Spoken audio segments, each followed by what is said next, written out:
Welcome, Mr. Boorman. Thanks. Welcome to Dunleary. Thank you. I've seen you many times shopping in Easton's years ago for some books. I saw you one day, you had a pile of books this high. I said, oh, it was your uncle, wasn't it? It was yeah, my uncle. Philip Giles. Philip Giles, he used to work for you. He was a very good friend of mine. You know, and he also did some work for Gareth Brown at Lugalaw. And he was painting a wall one morning. And Gareth came in at 11:30 in the morning in his dressing gown with a vodka and tonic in his hand. And Philip was a little embarrassed about this, and to cover his embarrassment, he said, "Oh, well, there's nothing wrong with a drink. Even our Lord had a drink at the Last Supper." And Gareth said, "Well, wouldn't you need a drink if you knew you were going to be crucified the next morning?" So Philip was a great man, actually. He was indeed, yeah. And Mr. Charlie Adams as well was my neighbour, and Charlie used to do some work for you too. Yes, he did, yeah. In fact, some of his daughters are here tonight, Charlie and Tony, who... Yep. Did Tony go and work on Deliverance with you? No. No, yes, he did, actually. What happened was that my two daughters, Telsha and Katrina, were in school, and he just left school. He was 17, and so we took him with us to tutor the girls, since they were going to be off school for a term. And he immediately made himself absolutely useful in every possible way and indispensable. And of course, Abraham Lincoln said, "No one is indispensable. If they are, they're up to no good." And he was certainly up to no good. He then went, after we finished the picture, he went to work for Burt Reynolds on his ranch. And then he was passed on to, yeah. And he took over their lives. And you know, he was fantastic. And he died so young. It was tragic. Yeah, He would have taken over the whole of Hollywood. Yeah. Tony Adams. Yeah. Rest in peace. I think he was offered Columbia at one stage. I think Charlie told me he was offered to run Columbia, but he wouldn't do it. He stayed with Blake. He was very loyal with Blake. You know. So that's the Dunleary connections. So you're here in Dunleary for this wonderful Blu-ray presentation with the original ending that was never seen. It was taken off by lovely producers, I'm sure. Yeah. I know. So, and you know, they changed the ending, these producers, without even consulting me, even telling me about it. And I was shocked when it came to Britain, and there was this changed ending, and I was so enraged that I went on television and I begged people not to see the film. And they obeyed me in their millions. as good loyal subjects should. So, how did Hell in the Pacific come about? Well, I'd made Point Blank with Lee Marvin, and Lee was a huge admirer of Toshiro Mifune. You know, he'd seen all his samurai movies and so forth, and he longed to work with him. And so we made up a story on the back of an envelope.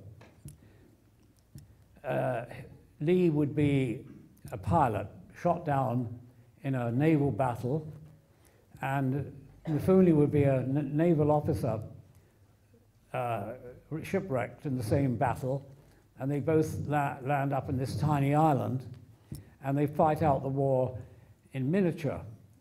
So I set to work on this, and I was attracted to it for a number of reasons. One was that I've always been an enormous admirer of the silent cinema, and I saw this as an opportunity to make a silent movie with sound effects, you know. And I mean, there's some dialogue in the film, but the dialogue is really, used as atmosphere. So fundamentally, it's a silent movie.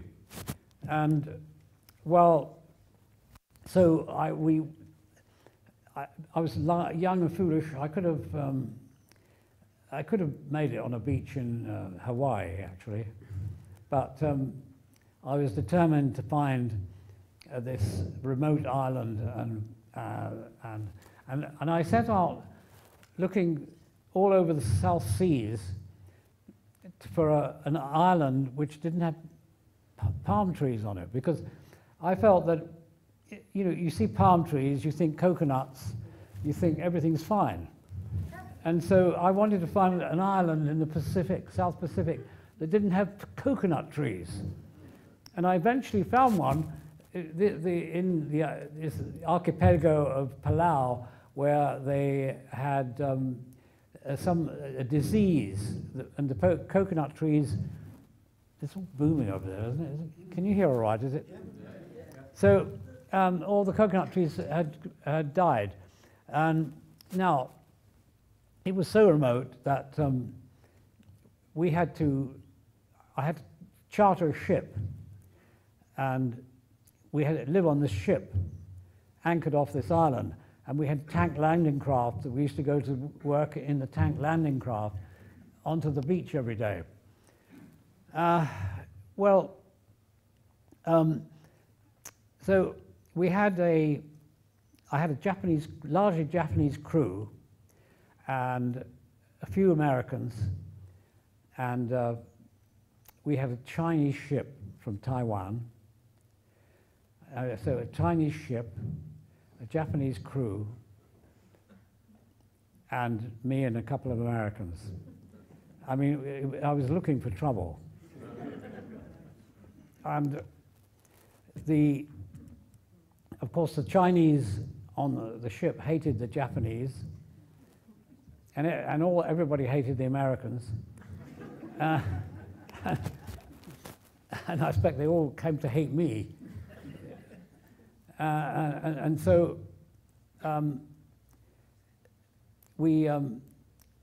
I started writing this script, and based on nothing really. And then I had a Japanese writer, one of Kurosawa's writers, called Shobu Hashimoto, and I got an American writer, and we had 3 officers.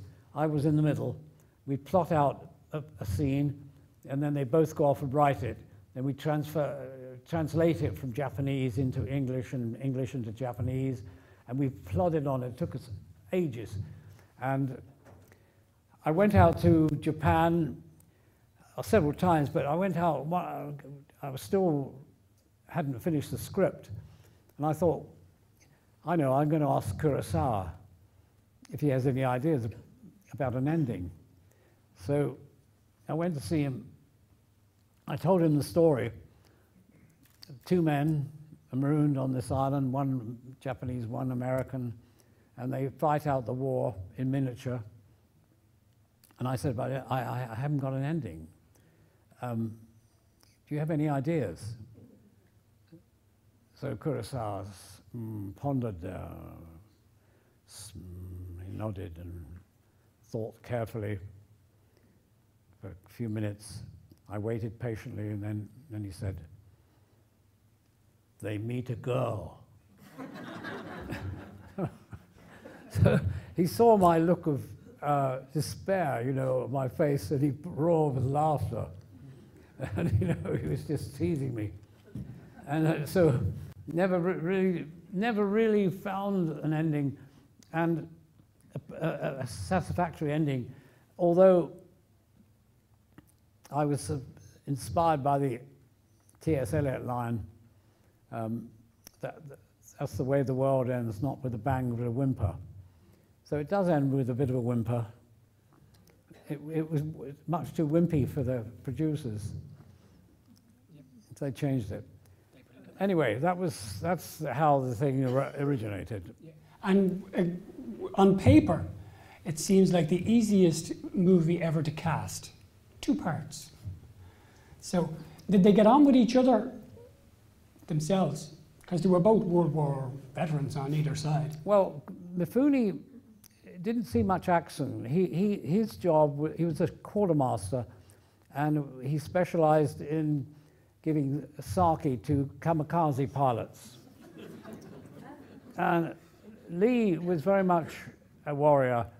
He fought through the islands, and he was a sniper.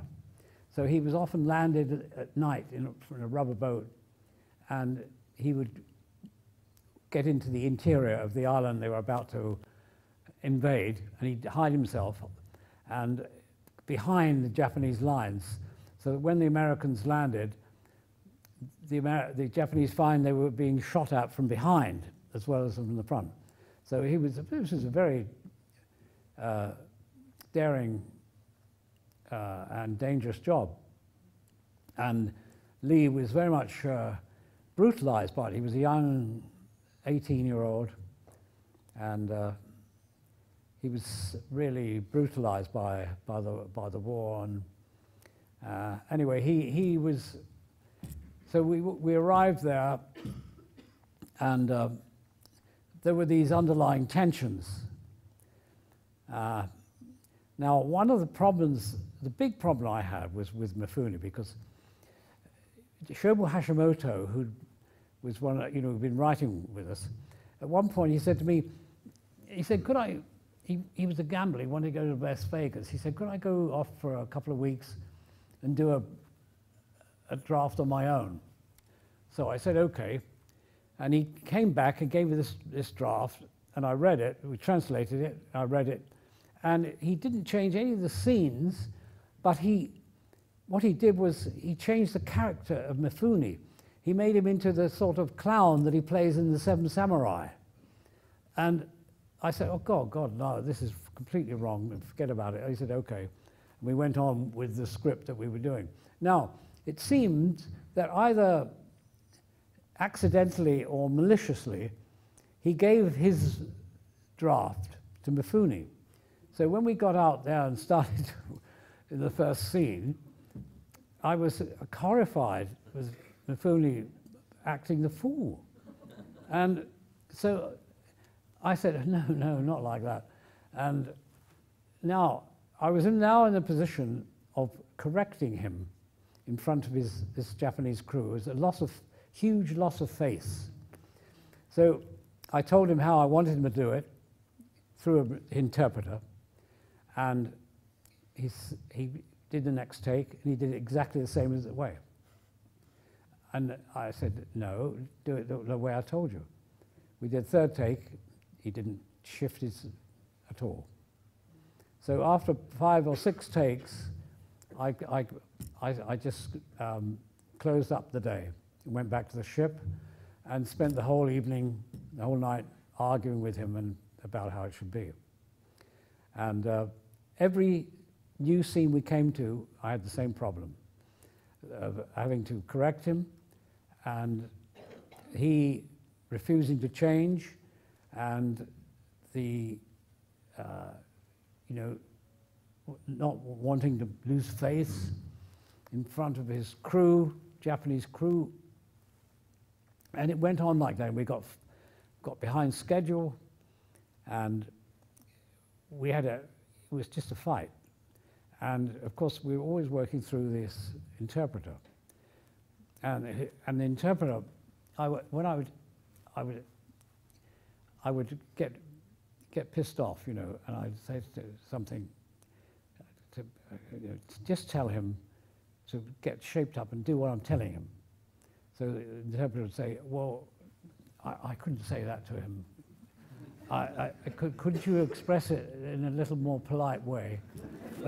I said, no, just tell him, just translate what I said.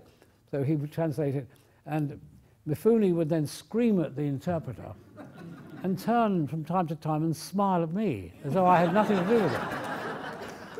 And I have to say, it got worse and worse, and it got to one point where I was so pissed off with him, I said, you tell that son of a bitch that he's a complete asshole, and a few more things. And the interpreter said to me, I couldn't possibly say that to him. I said, just translate it. He said, I couldn't do it. I said, do it. You do it. It's your job. Now, you try to say it. So he got down on his knees in front of Mifune, and he apologized profusely to him before saying what I had said. And Mifune just hit him across the face, punched him in the face, and he fell to the ground and lay there prostrate. And Mifune did his usual smile to me.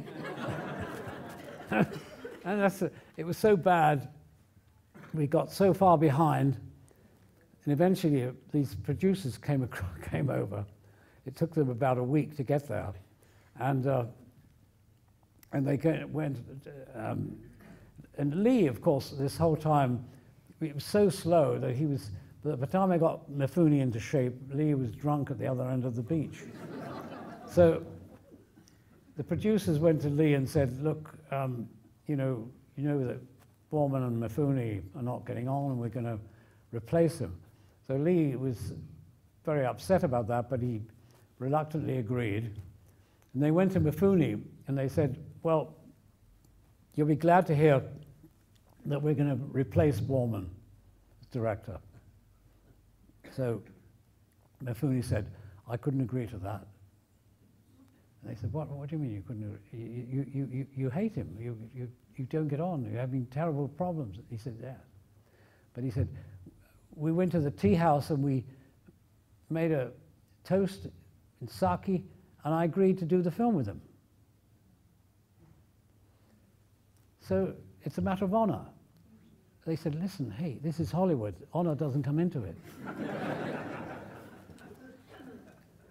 So Mifune, I had a coral poisoning. I was off. I'd stopped shooting for a day or two, and so Mifune insisted that I go. He would only make the film with me because he made that promise. So I got back into shooting, and I thought we're going to be pals now. But he was just as difficult as he always was, and we went through the whole picture like that, and it was a murderous, horrid experience. Sorry for bringing all that up. And I've tried to suppress all the pain I suffered at that time, and now I've come here and it's all come back to me. Do we have a therapist, a counsellor in the building? Okay. What was it like living on the ship? Was it fun on the ship? Well, at night times, or was it just you were hiding in your cabin? Well, it was. We had, I ate Japanese food for. It was Japanese food, Chinese food, and American food you could eat on that ship, and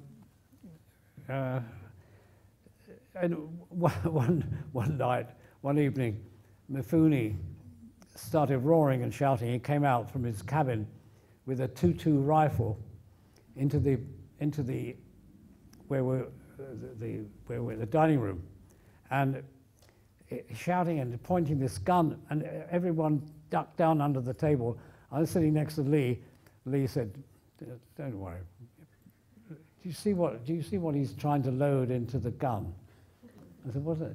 It was a packet of Wrigley chewing gum. He was trying to load into this .22. He thought it was a magazine. He looked a bit like a .22 magazine. And so it was really horrendous. So it was just as bad on the ship as it was on the island. And one morning, woke up and there was the sound of the engines going, and it turned out the ship's captain, the Chinese ship's captain, had a big row with the American producer, and he'd set sail, and we've been sailing back to Taiwan for about 3 hours, and it took another couple of hours to persuade him to turn around and go back. So it was full of fun.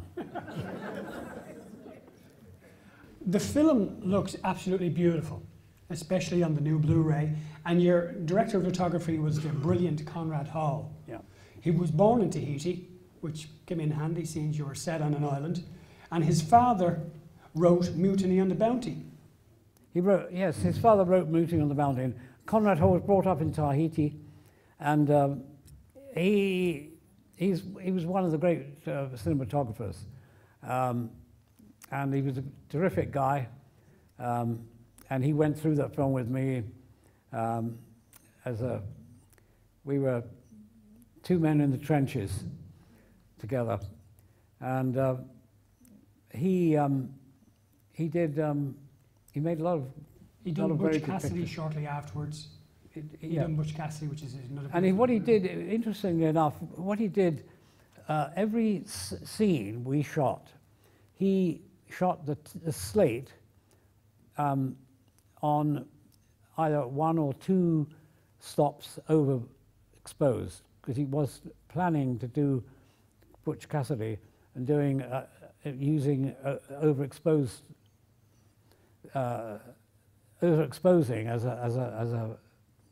as an idea in some of the scenes, and he used the slates to so each slate in a different background, different lighting, so he was able to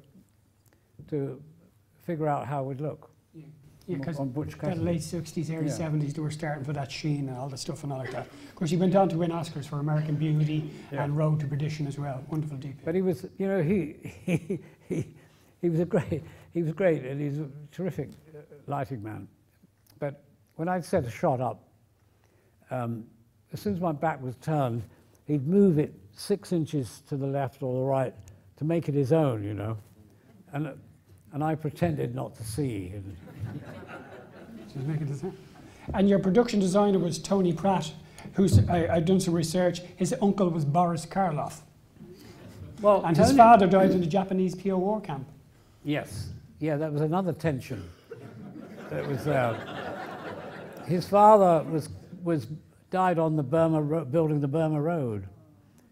And so for Tony, it was tricky. It was, you know, there were a lot of tricky moments.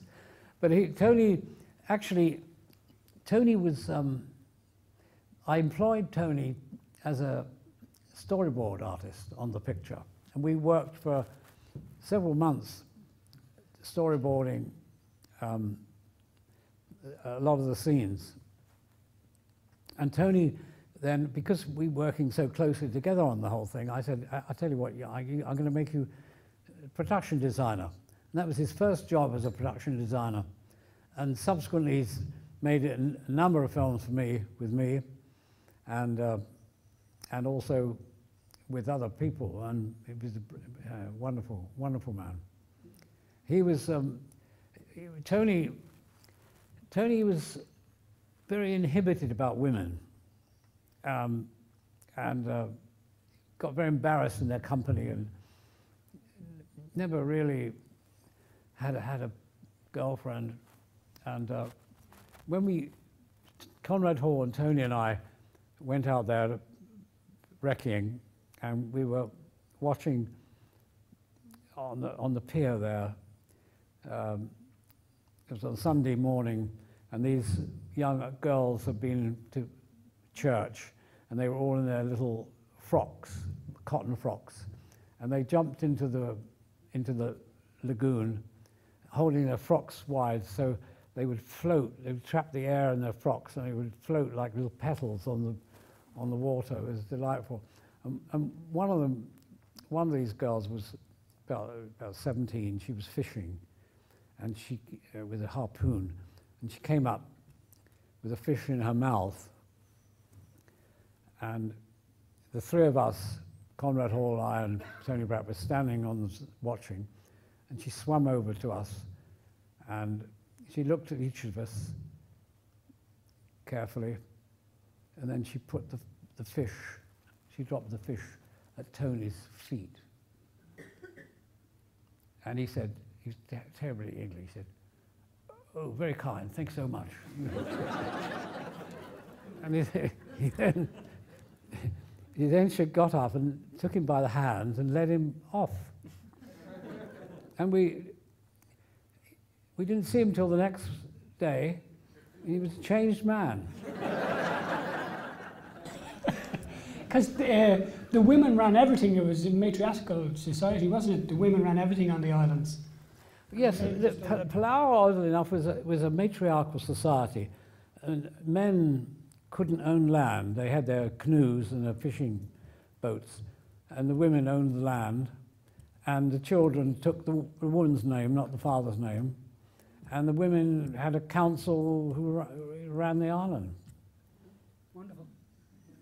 And so the girls chose the boys they wanted. It wasn't the other way around like it is in these parts. So nobody dropped the fish in front of you? No. No, not true. This is well.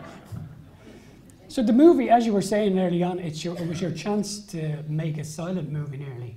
So did you put much more thought into all the sound design? Is it more thought into the sound design of the movie, seeing as there wasn't going to be much dialogue? Like, there's one scene you should look out for. Who has seen the movie? Hands up, who has seen the movie? Yeah, good. So there's a scene where he's trying to get the water with the canteen, and the sound of the water plopping into the canteen is like score. So everything else is used more so than dialogue in its. Yes, well, of course, they use all sorts of devices to torture each other, one becomes dominant for a while, and then the other does, and eventually they make a kind of truce. Well, I won't tell you anymore because for the ones that haven't seen it yet. So, how long was the shoot meant to be, and how long was it in the end? It was supposed to be 12 weeks. It took 12 years, actually, of my life. I was very young when I got out there, and very old when I got back. And how was it received on its initial release? Well, we previewed it in San Francisco, and the scene right at the beginning when they meet on the beach, one each at the far end of the beach, and this cinema it showed in cut off the sides, and what you had was a picture of an empty beach. There was nobody on it. So that was a bad start. And, well, I can't say it wasn't a huge hit, but it was admired, and it got good reviews, and a lot of people saw it. I think that it wasn't it certainly wasn't a big hit. Yeah, well regarded by some. And you done Leo the Last was next, wasn't it? Was it Leo the Last your next movie? You were onto Deliverance. So while I'm here now, is there anybody here that would want to ask Mr. Boorman a question? It doesn't just have to be about any of the movies, not just about Health Pacific. We'll do a few of those and then we'll let Mr. Boorman off. There we go.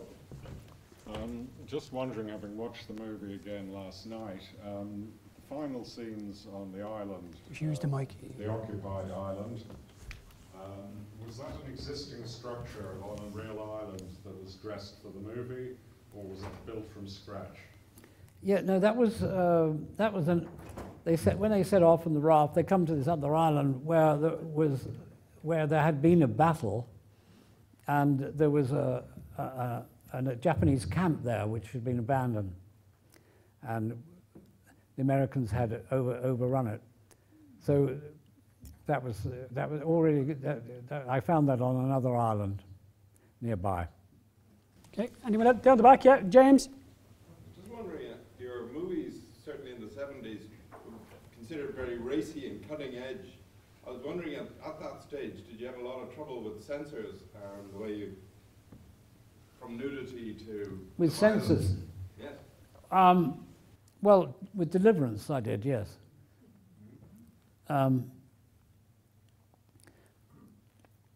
Yes, I did, and the thing that they were concerned about more than anything is, in Point Blank, rather in Deliverance, there's a scene where Burt Reynolds shoots one of these mountain men, and he falls onto a fallen tree, and he takes a long time to die. Now, they want me to cut that because I argued the case that I said that, you know, this Lewis, this Burt Reynolds character, he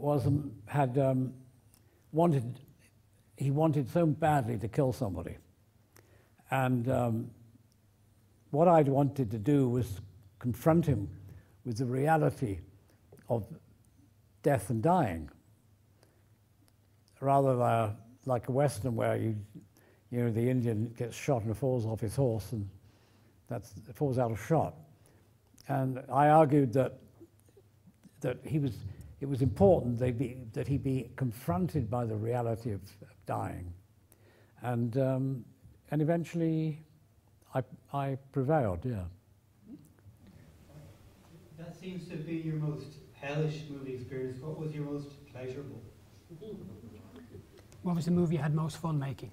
Hmm? What was your most pleasurable film to make? You know, making films is really a horrible job. No, I suppose, I mean, the films that were most pleasurable to make were the two short films I made with Seamus Deasy, where Two Nudes Bathing and I Dreamt I Woke Up. Phil Giles was in I Dreamt I Woke Up. Mm-hmm. Phil Giles was in I Dreamt I Woke Up. Yeah. Yeah. So, and because they were small, a very small crew, and we didn't have the pressures of a big picture. And I think, other than those, I think the film that I enjoyed making, full-length film I enjoyed making most, was Hope and Glory, because it was a story of my childhood in the London Blitz. And it was about my family, and it was immensely enjoyable film to make. Everyone, all the actors were lovely, and children can act. You know, they don't have to. They can all act. Go ahead. I just wanted to ask about. I'm just over here now to your left, the other left. What? Go over this side. There you go, over here. Just, I wanted to ask about Lee Marvin. Given that he kind of lived life up to about 11, he liked his fun, and that we're all over 18 here. I'm just wondering, what's the best night you had with Lee Marvin? Yeah, Lee was a bit of a handful. I mean, but he, I think that there was one occasion where we went with my wife and his girlfriend. We went to dinner on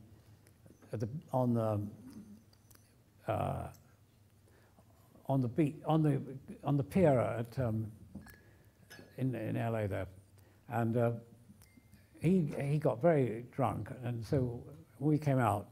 It was quite late. It was 1 o'clock in the morning, and I said, Lee, give me the key. I'm going to drive. You're not going to drive, are you? And he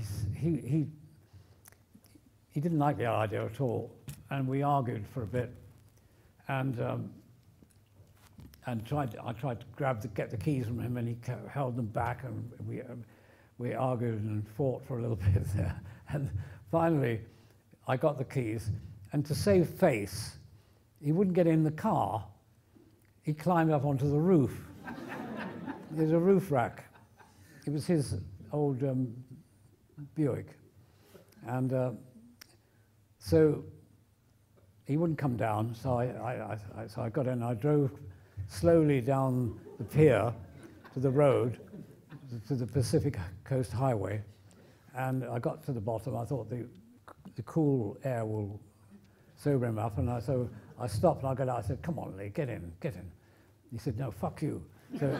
So I drove fairly slowly down the Pacific Coast Highway, where he lived about 5 miles down the way, and I drove down, and then suddenly this motorcycle cop, siren, and he pulled me over, and he got off his bike, and he came up to the window, and he loosened his gun, and he looked up, and he looked at me, and he looked up at Lee, and he said to me, "Do you know you've got Lee Marvin on your roof?"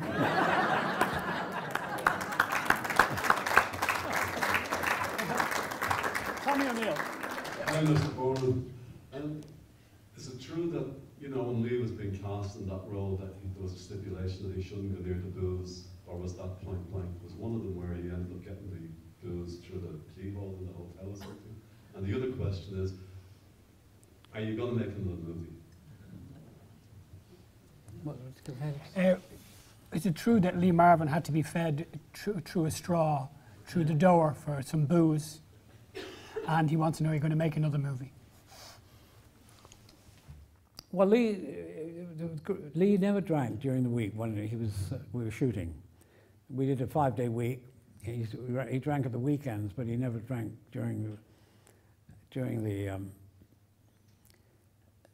the shooting day. So anyway, but he did on this occasion. He started drinking, and when he started onto a bender, he couldn't stop. So he said,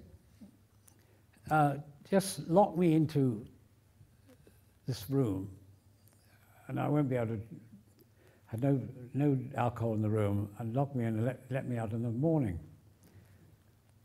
So anyway, during the night, he found he badly needed a drink, so he called. It was the hotel, so he called for the night porter, who went up and he said he wanted a drink, but he didn't have the key. He couldn't open the door. So Lee said to him, "Get a straw. Get me a vodka tonic and a straw, and push the straw through the keyhole." And that's what he did. But he got very drunk once, and he got into his car to drive home, but he couldn't remember where he lived. So he drove around, and eventually came to a guy on Sunset who was sending maps to the stars home.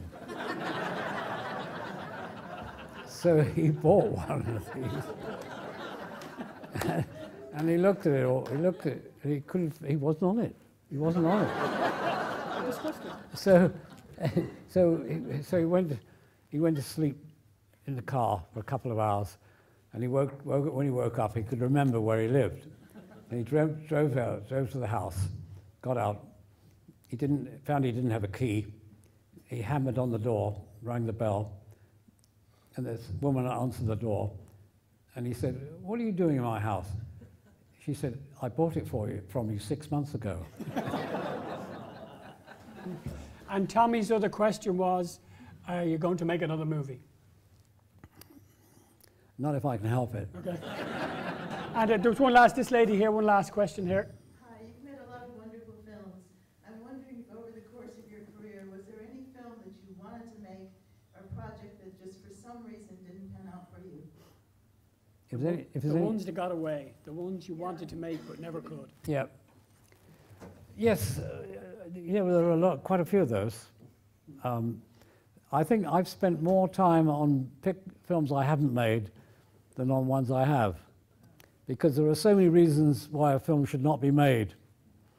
And it's, I remember I bumped into Tony Curtis one day, and he just finished a picture. I said, "How was it?" He said, "Miraculous."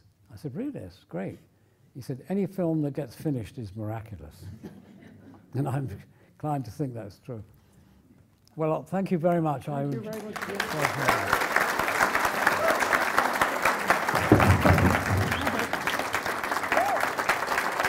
Ladies and gentlemen, Mr. John Boorman.